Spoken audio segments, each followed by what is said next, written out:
Good morning, everyone, and welcome to Talking Horses. Jonathan Kinch and Andy Serling. We're rehashing some crazy people we used to know. Did you hear what happened to me yesterday?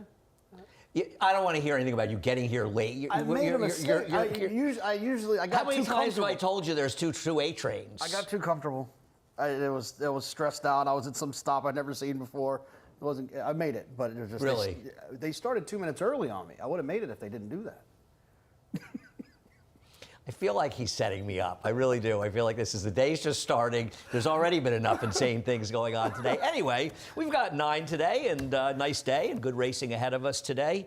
We will discuss them after you head over to NYRA-Bets. We're a little bit late getting started. Use the promo code Belmont25, and we will match for $200 your sign up, your initial deposit, and give you a free $25 Belmont Stakes bet. Check out track stats when you are over at NYRA-Bets as well.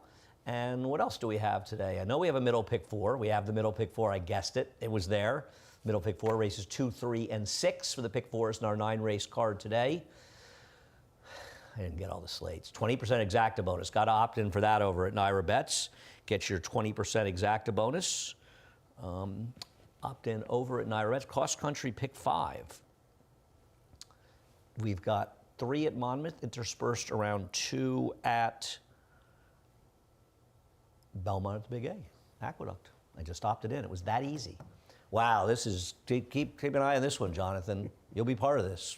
Switches are fast and they're furious. 12:30 to 1:30 on 2, FS2, 1:30 to 2:30 on 1, 2:30 to 6 on FS2. Okay. All right, that's the show. We're ready. Race number 1. There was a funny scratch in race number 1 that I think a lot of people liked. I was going to try to beat.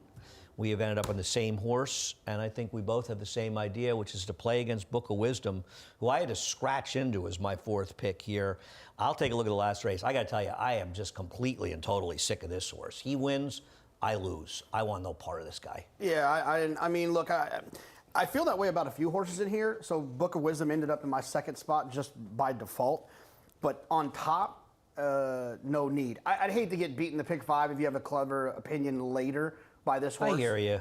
Let's see if I have any. But I have no problem. Probably not. I have no problem with someone who wants to attack this pick 5, not using this horse who, in the very early betting is 4 to 5 on the board. Yeah, I don't like this horse at all, and I don't particularly love the stepping off is going to be the speed, and I'll tell you something. Horses are running for Romero Mirage, and I would not want to completely fall asleep on that horse because that horse does have some races that give him a chance to win in here. But we've both gone to the number 3, Nay Jude. You like that whole? Do you get it? I never know what musical stuff you get or don't. Yeah. No, you you're right. This? I got this one. Juju Eyeballs, Nay Jude. Yeah. What song is Juju Eyeballs from? Oh wait. This is a Beatles thing, right? Isn't it? I thought it's Hey Jude. Isn't it a Hey Jude? Isn't it? Yes, but Juju Eyeballs is a line from Come Together. No, I didn't know that. Come on, man. Come Together. The Abbey Road, one of the greatest albums ever recorded. Dude.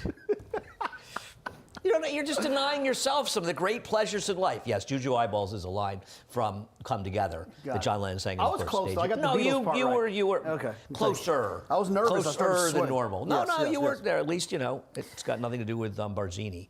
Go ahead. The thing about this horse is I don't know why this one hasn't shown any speed because both siblings were blazing fast early. Well, I'm not sure this horse doesn't have speed because I have no idea what Jose Ortiz was doing with this horse first time. I mean, this horse broke well. Now, to be fair, he was never going to keep up with Richie's Princess, who was the first-time starter for Larry Ravelli, who won the race a hot firster at Saratoga. Irad was riding. And I'm sure he knew he wasn't going to keep up, but he just completely just ripped this horse out of the race completely, and then made this preposterous 4 to 5 wide move with him. He was given absolutely no chance, and that was a day where arguably speed was pretty good, and he was just taken out of the race. And to be fair, I'm not sure in his turf sprint he didn't show enough speed that he could be forward in this race. He's not going to be in front of Steppenhawk, but he could be forward. Yeah, I felt like looking at all these horses, it's still, even though this horse has been 8th and 7th, feels like the best horse in this field. I agree. I mean, these horses have had so many chances. I wanted Shahana in the race, who would have taken a ton of money, and I'm not saying it was impossible, but I wanted to bet Nay Jude against him regardless. Not much else to talk about. And then we get to race number 2. I got to tell you one thing about race number 2. I'm sure that everybody out there felt the same way. When you were handicapping this before scratches, you said, why am I bothering? Because I know one of the Jacobsons is coming out, and somebody else will probably come out. And I mean, you know, what could be more likely? Linda Rice has 2, and David Jacobson has 2. So you know that probably one of each are going to come out, and lo and behold, they didn't disappoint. What I think is impressive, though, is that with a 4-horse field, we've got 4 completely different horses. And we're going to start with your pick, Running Son of a Gun, second to Tom Fool. I have nothing but love for this horse. And frankly, when I lose, I hope it's to him. I just felt like this horse needed a break. If you look through the careers, never really had a break, finally got 402 days off. I'm hoping that Running Son of a Gun is a better horse fresh. I don't know that to be the case. I'm just hopeful that that's the case. He had run so long and so consistently that even I was exhausted every time he ran a race. Yeah, I think he needed a break. And he got a break, and I'm hoping that he runs back to that. It's a very small sample size. It's like a matter of 3 or 4 starters with limited success from this barn, but none of them off of long layoffs, but none of them look like Running Son of a Gun. I'm going to try to beat him off the layoff. I have no argument with you. He was a consistently good horse, and he's the horse to beat. I just went in a different direction. Synthesis is the lone speed on paper. The problem that I have with that is, don't you feel like lone speeds are better off in bigger fields than smaller fields sometimes? That 4-horse fields, lone speed almost does you no favors because they always bunch up. Yes, and they invite the closers into the race because there's not that like need to be aggressive to find the front with a horse that wants to be forward. He'd probably just fall out of the gate and just find himself on the front end, invite the closers in, and then get run over late. So I feel like while Synthesis has races that can win, March 30th when he won, that was a big speed track. He is more frequently inconsistent than he's consistent, and I know Gunnett doesn't win, and we'll take a look at Gunnett's race on November 17th where he finished second. But while Gunnett isn't a winning type, I think he's been better since he's moved to Linda Rice's barn. He's run faster races, and he's been able to actually win a race. I thought he ran pretty well. I mean, he lost to Kinetic Sky in here. Yeah, he's run really a couple of good races. And I'm hoping that Irad is the one who sits second in this race, and I'm just hoping that he can get it done. I'm a fan of this horse. I know he's not a winning type, but he's who I went to on top. Wow, $2.6 million, huh? Yeah. You know, every time this horse, I'm going to say 2 things. Every time he runs, the underbidder should be happy. But the other thing is, you know, do you realize that this is a change in DRF? They stopped putting the purchase price in the PPs after the end of their 4-year-old year. Because I used to always joke about Chestertown, who cost $2 million, and say the best day for his connections are going to be January 1st when he turns 5, that they no longer see the purchase price. At a certain point, leaving these purchase prices in, you know, there's a horse running today, later, I think the next race. Isn't Kuramada, I believe that Kuramada was originally, I think this is the one, because Mike Dubb always joked about it with me. I think he was a $2 million Shadwell purchase originally. And I believe that Dubb and company bought him in a dispersal for like 50 to 75,000 or something. Yeah. And he used to say to me, this is my best $2 million horse, right? Kuramada was I think 45,000. Keeneland November. That one's weird. No. That's a weird one. We'll get to that when we get to the race, because actually we should talk about that. Anyway, I feel like Nova Rags, the problem is he's always pace compromised, but maybe in a slow pace it won't matter that much. You guys have moved on. We'll move on. I'm going to use Nova Rags. He never wins, though. I do love that in the Forest Field we used all 4 of them between us. Race number 3. I'm going to start by saying I loathe Kuramada. I loathe this horse. Now, can we show his replay first? Well, all I'm going to say about this horse is I don't think I've ever seen Chad Brown try harder to get rid of a horse for longer and nobody wants him. Yeah, I mean, you know, for 50, for 35, and now in for 32. You think they'll take him today? No, they didn't take him at 35 in Florida. He was bought in November 23 for 45,000, but Dubb has had this horse for a long time. So I was wondering now, did somehow America's Pastime buy him and maybe he split it with him? I didn't look back to see who the different owners were, because Michael's had this horse for a long time. My problem with this horse is he doesn't win. You're right. He's a Chad Brown horse that he's dangling at short prices. Look at the prices he's lost at, my God. Odds on 3 times, even money, 6 to 5. You got more heart than me if you like this guy. Like's a strong word. I just couldn't get excited about anyone else. Okay. Like the other horse I who am got excited. me going was High Tide, and that horse is going to be short too, coming from off the pace. Let's show his big win at Fairgrounds on March 10th. Here's the problem to me with High Tide. This was a yielding course, and he won off impressively, and he got a 92 buyer. And he's going to take money off that, because obviously he had no shot a mile and a half last time. He's not a 92 buyer horse. He's an 82 to 79 buyer horse. And he may get a little bit bet off the 92 buyer. Is that fair? Yeah, no, 100%. And he's got to come from out. He's got to come from off of it. And we talked about that the other day when we were on. Just so many things can go wrong in those situations to take short price horses. Well, with a 2B and 2 scratching, Majestic Eagle could be in front in this race. And I think horses like Bodie Cream, who obviously can win. And do you have a fourth pick? Because it really should be 1, 6, 8 something. We don't care that you like the 1A at this point. Third. you know, not really, I guess. I like Land Biscuit in here. I think if you take Land Biscuit's PPs apart, he comes out, and I wish we would show that replay. I know there was an incident in April 26th, but it doesn't appear in the replay, and it's frustrating not to be able to watch replays. But I think a lot of crazy things happened during the running of that race, and So High was able to wire the field, and I believe that anyone trying to come from behind didn't have a fair chance. He's got an 85 buyer before that. When he lost to Clear Value, that was just a tougher spot, and I don't think he ran that badly. Then he had a crazy wide trip and another merry-go-round race in Saratoga, and the race before that on turf is when he got put up, and that was when they took out Irad. I didn't think Irad deserved it. Irad didn't seem to care. I talked to him about it. He went, I guess they thought I cut somebody. I didn't think he did anything, but whatever. I thought he's done things that they might have penalized, not when they did, and I thought it was almost like, well, we didn't take him down for this, so we'll take him down for that. But he ran a respectable race, and I think you can take his PPs apart. He's just better than he looks.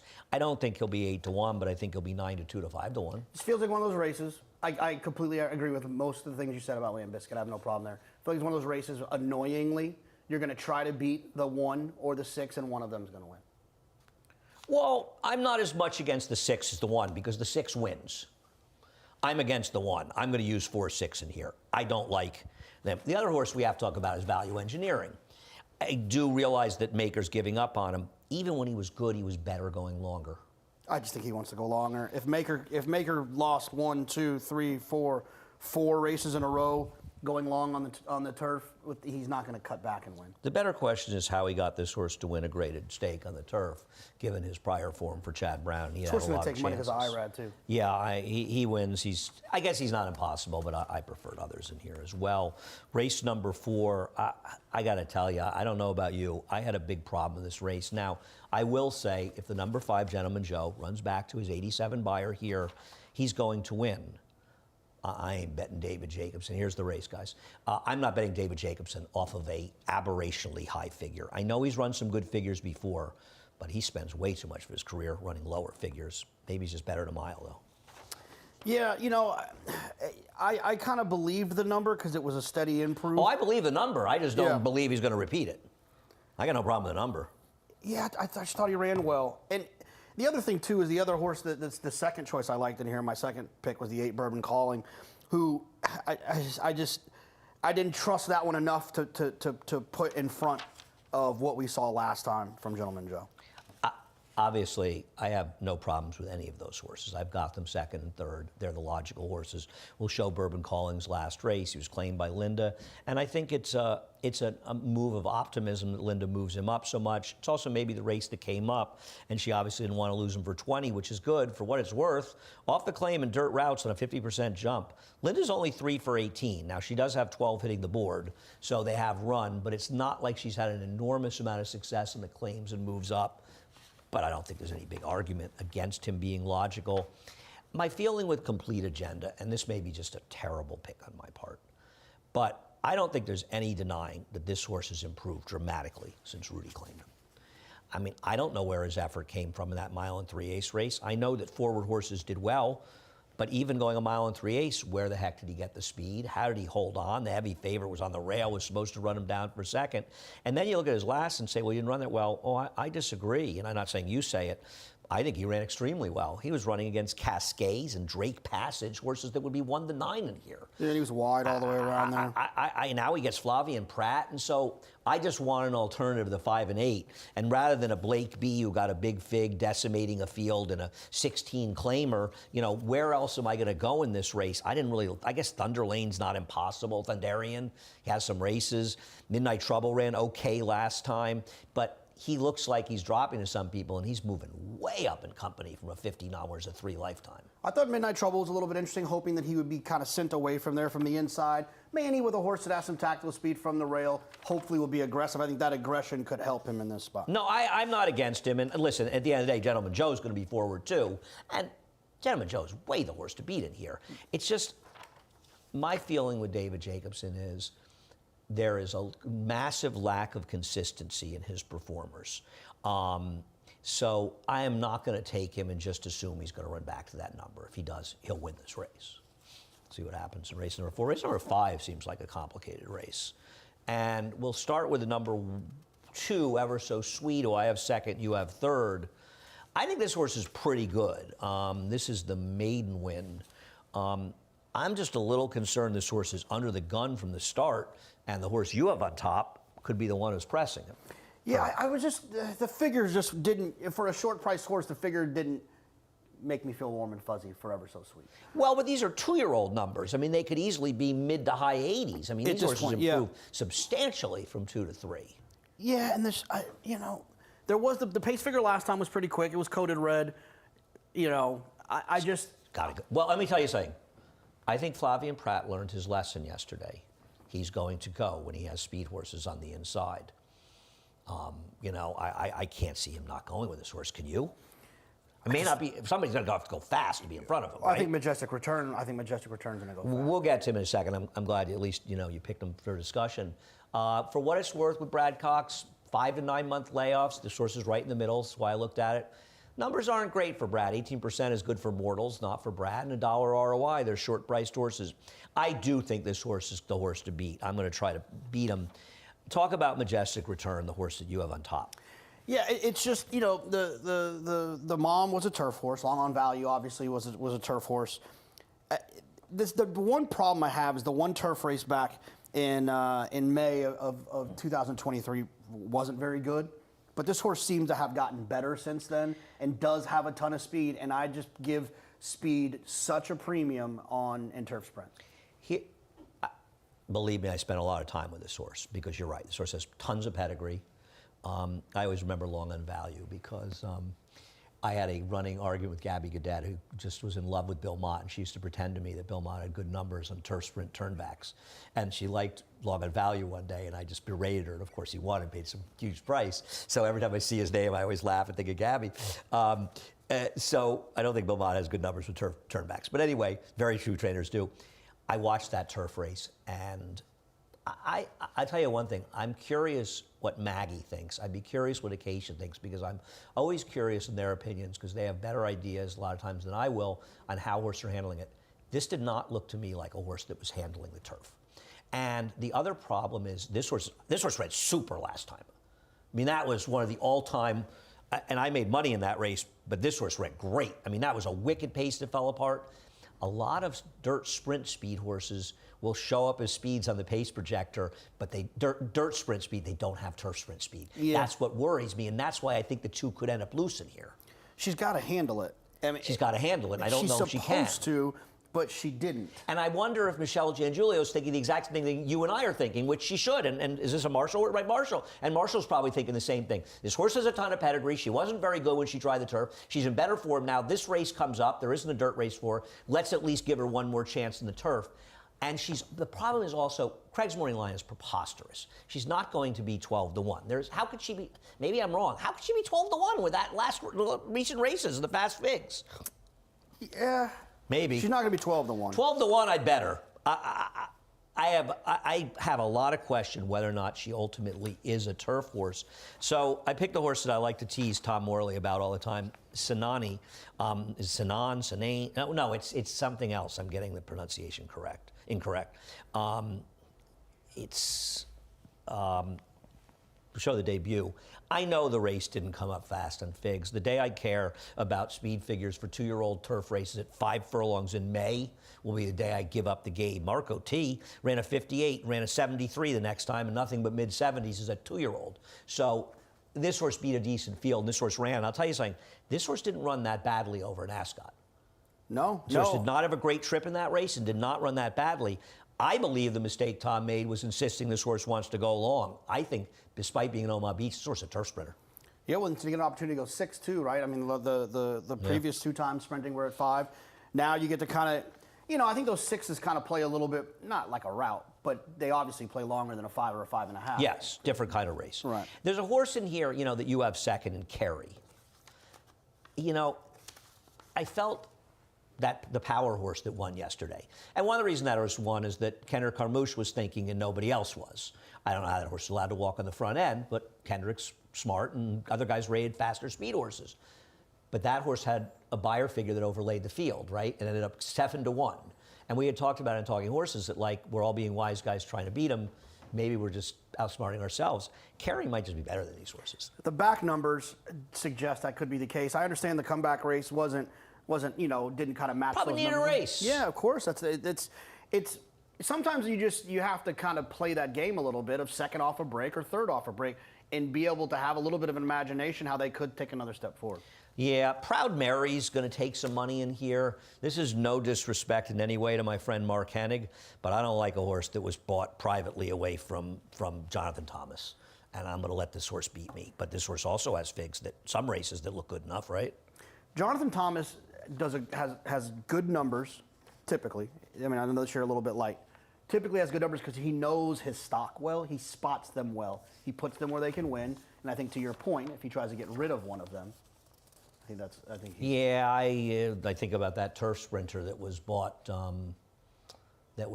last summer for $400,000 that never did any running off a big race at Canterbury. Even a new piece has those figs going 5 furlongs in California for Jacobson, but I'm going to see him to believe him. We'll see what happens in race 5, the late pick 4. After a quick break, we hear from our good friends at Saratoga Springwater.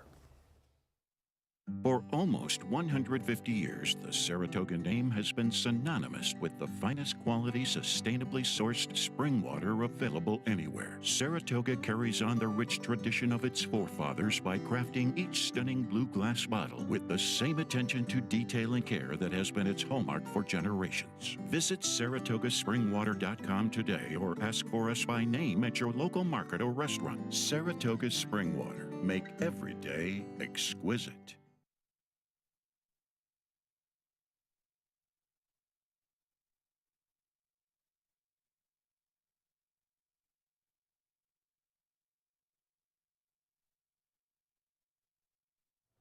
Welcome back to Talking Horses. Jonathan Kinchin and Andy Serling. I almost said Jonathan Thomas because we were talking about him. Whatever you thought of agility in this race, this is a massive scratch. Because not only was this horse obviously going to take money, but this horse looked like the clear speed on paper. And with this horse scratched, I think it dramatically changes the race in here. And I don't think it's going to dramatically hurt your horse.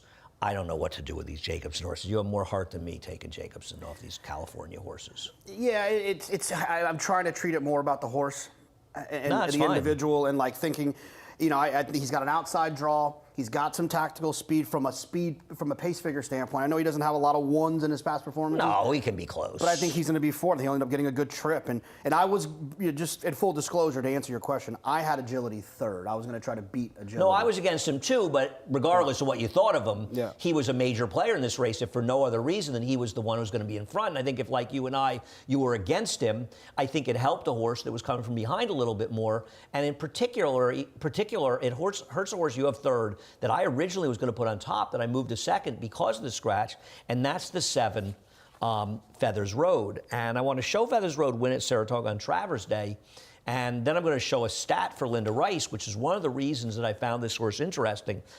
He doesn't really have dirt races that make him the winner of this race. He's going to have to run faster in all likelihood in the dirt than he's ever run before, and you've got IRAD, so he's going to take more money than he should. He also doesn't have any speed, and now there's no speed in the race. Linda, however, has exceptional numbers going from turf to scheduled dirt races, particularly in sprints, which I found really, really interesting. And Linda's a stat trainer. She's bad at some things and she's great at other things. And when you find a Linda stat that's good, to me, she's one of the few trainers I almost will use blindly when she falls in that good category, as long as they're a square enough price. But now with the 3 scratched, what price is this horse going to be? 3 to 1? Yeah, they're going to bet this horse. But why do you think that is? What do you think there's something to it? I think Linda's sharp. I think Linda's going. I think she may use turf races as preps. I think she has an indication of why she should run in the dirt. In this case, is it possible she's just thinking, oh, God, I thought he'd run a little bit last time and he sucked, even though he's coming off a 6-month layoff. This race comes up, I'm going to drop him in for a quarter and see what happens. It may just be that. But on the other hand, her numbers are so good in these spots, I don't want to ignore it. But I can't put this horse on top at a short price, this 3 scratched, especially with less speed in the race. Yeah, I thought the 9 Screaming Uncle was a little bit interesting. Me too. And to your point, and one thing that I looked at, and I've always just assumed I didn't want to take horses off of Linda, but the numbers aren't that They're bad. not terrible claiming from Linda, and what they are is very good for Randy Persaud off claims in dirt sprints, which we'll show you. Randy's numbers, and I think a lot of people would guess Randy Persaud off the claim. I'm not going to bet him. They're wrong. Randy's has moved a lot of horses up at prices, and that picture, I think it's his high school yearbook picture. As you can see, he's done very, very well in these situations, and I'm not sure the last race was a total aberration because the horses run well before, and this horse is going to be forward with Romero. I mean, one thing about Romero, he has no fear of sending. Yeah. Not just the especially from out handsomer there. Mirage, the aggressive Mirage. We got to get a segment with those two up in Saratoga. I'm going to get him on Cart Talk. Battle both of them. yeah, you got to get. Can you get 2 guys on? Yeah. What are you going to do? Drive from the back, or put them in the back and they'll be fighting or something we'll among do. That's a good idea. themselves? That's a Yeah, good I like idea. that. It's good. Yeah, you've got him second, and I totally agree. And I mean, listen, I don't think that street swag is impossible here. The turf race, the horse comes in the race with 2 races against better that just make the horse very logical. I don't have a problem with that horse at all. Yeah, and might probably get a little ignored off of that last. I mean, I think that you'll agree that horse players, they like to look at that last race more than any other race, and that's the most important one. And horses get bet off of a 1-race line sometimes. I think it's a mistake. Yeah, well, definitely when it became a turf race last time. We'll see what happens in the 6th. Race number 7, the uncharted territory of 1 mile and 3/8. And I find these races very, very, very tough. And I have no argument, and I agree with you in that you have the 7 over the 9. We'll show the last race or the last stretch. I thought of the 2, even though El Razine ran second, that Stop the Press ran the better race. Yeah, Stop the Press, broke a little bit slowly, was far back, made a run. It was totally shut off early in the race. I like the race 2 back from Stop the Press. That makes me feel like it's going to kind of get forward in this race and kind of gallop along and just kind of be one of those grindy, staying type trips. I agree. Junior would be smart to be sitting outside of the 5, Sword of Honor in this race.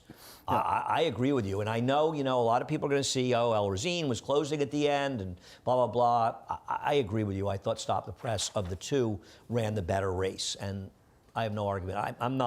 I don't feel overly strong about this race. We both have Sword of Honor in there because at the end of the day, if the 7's not aggressive, there is a chance that Sword of Honor just leads you on a merry chase. Yeah, and I always I trust Todd when he stretches horses out. I think we were on the other day and you made that comment about how well he does in the Belmont. I think that Todd does. It's one thing Todd does really well is stretching horses out, or at least identifying horses that want to go long. The other thing is in these 1 mile and 3/8 turf races, Todd's not afraid to go in the front, and you see him win these races on the front end with horses loafing along in the lead. He's not afraid of going in the front and losing, and I think it helps a lot. And I think he and Johnny they're just going to be in front in here. Now, whether or not he's good enough, we'll find out. But I think he's going to have the right kind of trip. Those 2 races have been productive too. Those 2 races he's running, 3 wins, 5 seconds. 2/3, just productive races. Well, except for Unit Economics, who's becoming the proverbial bridesmaid. I'm going to bet on Steadfast Resolve in this race, the horse that you have 4th. And what I would say to people is watch the replay of this horse's first race, because I don't know what was going on in here, but this was just silly. I mean, honestly, this was just silly. I know the horse broke a little slow, but he didn't have to end up, I mean, he was at the Aventura Mall while they were going around the turn at Gulfstream, and he was actually running at the end of the race with a wide trip. This horse, to me, is extremely interesting. I'll tell you something. I'm not going to be surprised when he's a lot more forward as well. I don't know that this horse is naturally slow. Yeah. Maybe he is, maybe he isn't. And George is forward. He's more of a forward type of trainer. You know what I mean? And the problem I have with horses like this, when you don't have a lot to, is this who he is? Is he a slow breaking, lagging?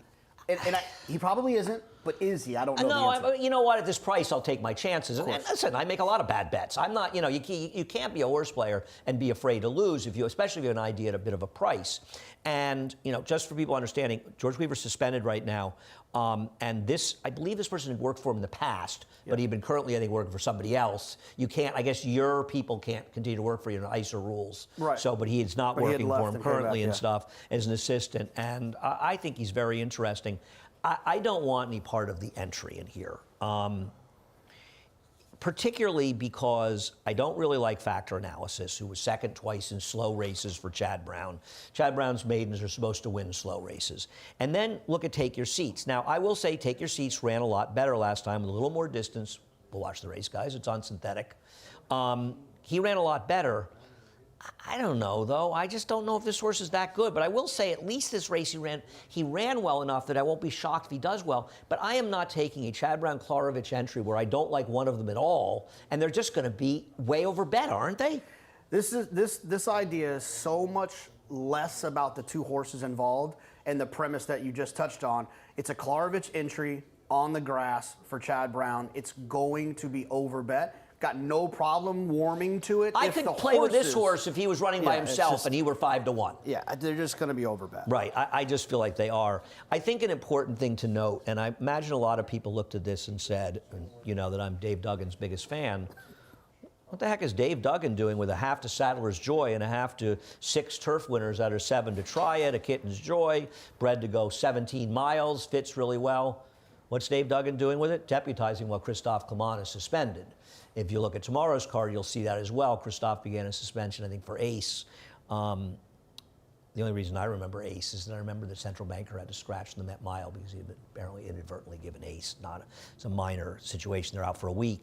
But Dave is taking over this horse. So first of all, I think Dave is a terrific trainer. But before you dismiss a horse with a giant pedigree, especially to go long on the turf, ask yourself, would I be using this horse if Christophe Clement trained it? And if you say no, don't use it. But if you would, use it. Yeah, Joel too. Yeah. This feels like a horse that if Christophe were training it, you'd never get more than 6-1. And because David's listed as the trainer, and David's very good, but forgetting about that, I think it's David Duggan, you don't see him with mile 3/8 turf horses. Right. And Christophe can win with first-time stars as well, and this horse has as good a pedigree as you could possibly get. And there's a lot of pacing in there. I mean, obviously, the horse was probably with Christophe majority of the time. Yeah, no, this horse is with Christophe, I think, but it's something I didn't realize right away, and then I see David with the horse with him tomorrow as well. I thought race number 8 was as competitive a race as you could find. I thought there were a ton of horses in here that could win, and let's start with Shadow Dragon, who we both have second. We're going to show his race from October 4th, 3 races back. I mean, he's pretty good. Do you think he'll be pace compromised? Because I thought they had to be moving a little bit in this race. Yeah, even the races where he was close, the pace figures were slow, so I don't trust that he's going to be too close. He's just one of those horses that's got some back numbers, 3-year-old turning 4, got a little bit of a break. If he runs back to, some of those, the early summer races at Belmont last year, he's going to be tough in here. But I don't like the style that he presents. Yeah, it's a situation where most of the horses that you want to play are layoff horses because no disrespect to Colloquy, who I think is dangerous and should have won last time, got left 3 lengths. Those were much softer horses than he's facing today. Horse Be With You, last time was the time for him. Isn't Mason Mania getting his way? Dr. Kraft, last time was the time for him. I think, we'll get to Bank Frenzy, but we'll talk about your horse. I'll let you talk about it. I'm going to show the race 2 back for Baldassar. I feel as if I thought Baldassar was going to run his best race, I'd have picked him. Yeah, then you just gotta. That's the guessing part. You know, two back, I thought he ran really well when he was second. This race. The last race though, I thought he moved a little bit early. I thought he ran great. That was a killer field. Yeah, I thought he ran really well there. That was like a graded stake New York bred race. I mean, I know Overstep went bad when he came back, but at that point in his career, he was tremendous. Ouster's terrific. Whittingham Park is I mean, he's run some huge figures. Didn't he just get run down in a stake here? I mean, he runs that race. Yeah, Last two. He makes sense in here. But he's off 15 months, and I did, for what it's worth, 250 plus days in the dirt. The Bond Barn is 0 for 6 with 2 winning the board. Now, to be fair, Baltazar is better than most of those horses. I just can't take this horse off a long layoff. The one thing I will say is that he did win first time out, which to me is the longest layoff you could have for the same trainer who knows how to get him ready off of that. That's the only thing that gave me a little. I'm a fan. I've got nothing against this horse other than the layoff. Yeah. I got him third. I would use him. I wouldn't let him beat me. The one I'm going to let beat me is Bank Frenzy, and maybe I'm wrong, and we'll take a look at his race 2 back in the slop. I thought he'd get bet a lot with Irad, and I will say, unlike the others, at least he has the prep down in Florida, and he was never beating Cacciatore in that race. Yeah, there's just so many things that happened with that lifetime best performance that aren't going to happen today, right? It's not going to make the lead. Not getting a sloppy track. Not getting a sloppy track. Not going 1 mile and an eighth. There's just so many things that I think helped him here that But he's he's not handled dry there. tracks well, to Of be course, fair. but his lifetime best race was on a sloppy race. I think, listen, I think a lot of horses can win this race. You can only make so many picks. At the end of the day, I'm usually going to look to take a horse that's going to be a square enough price as my top pick when it's this complicated. And I realize the cut the court went bad last time. But I'll tell you something. I thought his race 3 back when he was second at Looking at Roses would win this race. And I thought his race 2 back when he ran that monster that Straight Arrow was. And I know that Shadow Dragon got second there, but I thought he ran a very respectable race that day, going 1 mile and an eighth, or going a mile, excuse me. He got very good for Jeremiah, and I was fooling around with numbers with Jeremiah. And like at Naira, off of 4 to 8 month layoffs and dirt routes, he's 3 for 10 with a 408 ROI with 5 hitting the board. So when he brings these horses back in routes, they run well. Overall, off those kind of layoffs, he's 20% with a 249 ROI. So when he comes back at Naira with these horses, they're ready to roll. He's not going to run them at Finger Lakes and get him a race under his belt. He's going to bring them back here and get them ready to run. Now maybe he couldn't find a race at Finger Lakes. He's got races that are good enough. And wouldn't you agree a little bit in this field? Maybe the most consistently good numbers are Shadow Dragons, who I have to imagine will be the favorite in here. But aren't most of these horses, you kind of basing them on the 2 or 3 best races of their lives? Yeah, because they all have stinkers in here too. Right. Mixed in, whether they were recently or at least in the recent future. And you know, to your point with Cut the Cord, I think he's going to probably run a good race off of this break. He's worked 10 times in a row. I mean, that's a lot. 10 times in a row and never longer than 10 days apart. So he had no issues. He's just been steadily training up to this. And I feel like Whittingham Park came off a bit of a layoff and came back with a big race for Jeremiah as well earlier this winter at Aqueduct. It's all a big blur. Race number 9. This is a fun card today. I thought there was competitive turf and dirt races. I mean, that 8th race is really a war. And this race is tough too. And, you know, you start out with Active Courage and Mazet coming out of the same race. Active Courage is the horse to beat, Jonathan. I want Mazet out of this race in the first.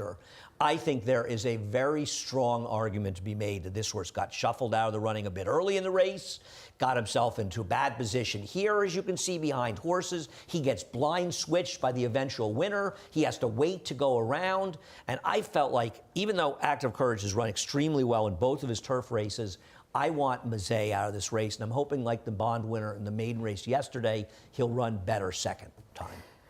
Yeah, I mean, I don't have a problem with that. To me, there was trouble, definitely, but Art of Courage is going to always avoid that trouble because of the style. Is he going to be able to clear from all the way out there? That's the question. I think so, and even if he can't clear, I think he's got a long enough run to be able to get to the 2 path at least. He's good. The morning line is ridiculous. There is absolutely no chance that this horse is going to be a longer price than Nano Man. Well, You know what? He's You're run 270 right. straight by. He's not going to be. Absurd. He will definitely be lower. I like Nano Man actually a little bit though. No, I'm not saying Nano Man has no chance. I'm just saying there's no way that he's a bigger, shorter price than this horse. Yeah, off of those 2 performances from Art of Courage, no. It was 5-2 in his last race. I just thought he'd be favored, and I bet him last time, and I'm going to let him beat me today. But he's a horse to beat. Yeah, I'm a sucker for speed and turf sprints. What do you like about Nano Man? That figure as a 2-year-old is within reach. Okay. And fair. then you get the 10 to 12 point improvement, and he's right there. Oh, no, I won't argue That's that. I'm a little adverse to the barn at times, to be honest with you. I like Mazet in here.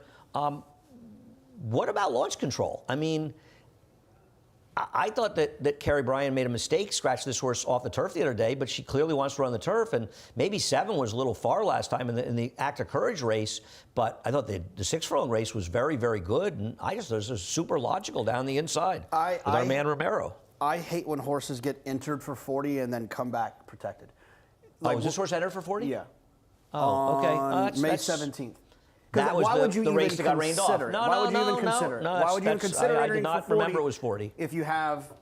But I mean, whatever. It could be a cheeky I think move, that's too. a very, very important piece of information. But it could be that they were trying to sneak one over, and then the word got out that they heard they might have got claims, and then they scratched it. I don't know. But Okay, Courtly Banker. You've clearly never played Gallop Racer.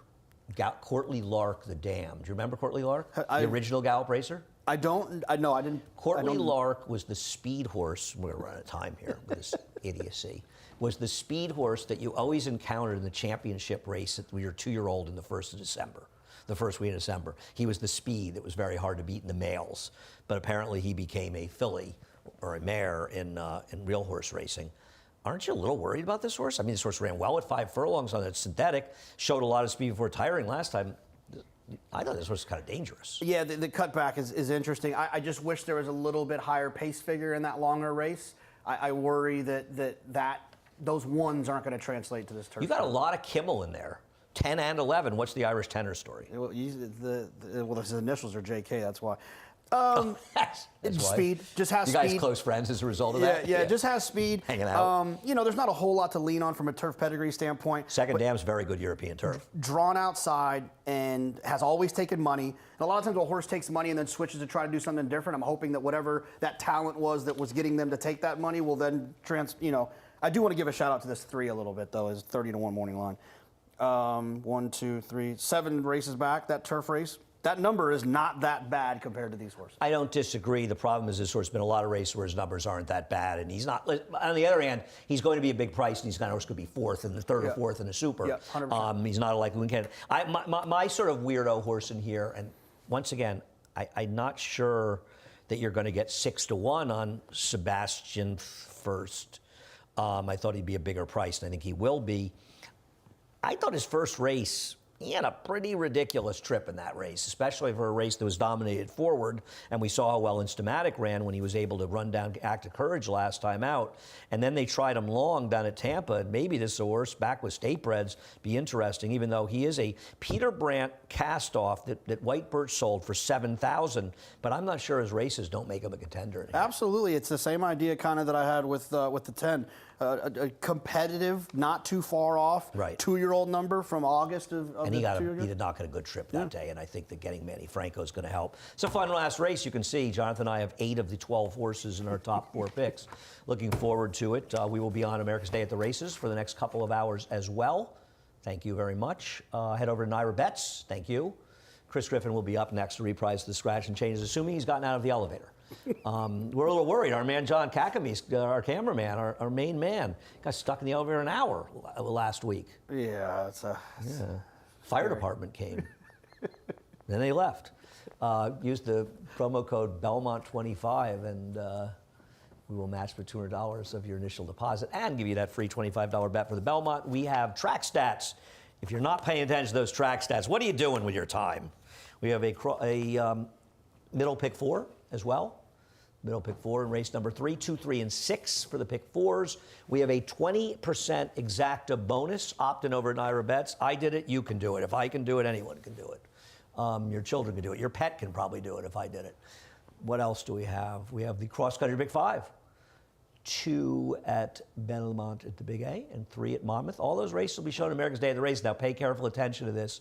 Your remote control will be very important today. 12:30 to 1:30 in FS2, 1:30 to 2:30 in FS1, 2:30 to 6 in FS2. And the beauty for me, Jonathan, is this is the last day I have to host, at least this week. I'm sure I won't be hosting up on Belmont Stakes weekend. They wouldn't want that. Well, today, like, Lafitte's taking the ball a little bit, so we're going to do a little... Oh, we don't have to do anything upstairs. I mean, we sit there and just fool around and tell jokes and tell stories because they'll be at Monmouth a lot. But I get to be an analyst again tomorrow, and because my man Greg Wolf is back and he will be hosting the Late Show today. You, on the other hand, are going to get excited because Chris Griffin, I know you missed him early, but he's coming up now with a reprise. The Scratch and Changes. Have a great day. Almost 150 years, the Saratoga name has been synonymous with the finest quality, sustainably sourced spring water available anywhere. Saratoga carries on the rich tradition of its forefathers by crafting each stunning blue glass bottle with the same attention to detail and care that has been its hallmark for generations. Visit SaratogaSpringwater.com today or ask for us by name at your local market or restaurant. Saratoga Spring Water. Make every day exquisite.